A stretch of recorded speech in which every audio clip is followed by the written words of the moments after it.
Gusto mo malaman kung magkano nagastos sa flooring ng bedroom na to? Share ko sa inyo tong latest transformation project namin.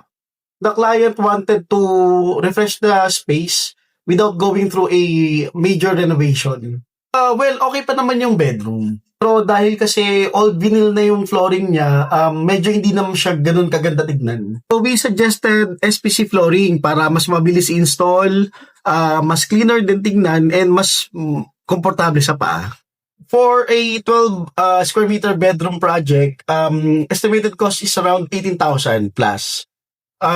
Kasama na dyan yung delivery, installation, at saka syempre yung materials. We used 6 boxes of SPC flooring pala for this project. So from old vinyl flooring, mas naging mukhang modern, mas cozy, at mas premium talaga tignan yung buong space. By the way, less than 1 day lang yan ginawa. Kung gusto nyo rin pong malaman kung magkano yung magagastos nyo pagka nagpa-flooring po kayo sa space nyo, message lang po kayo sa Facebook page na to.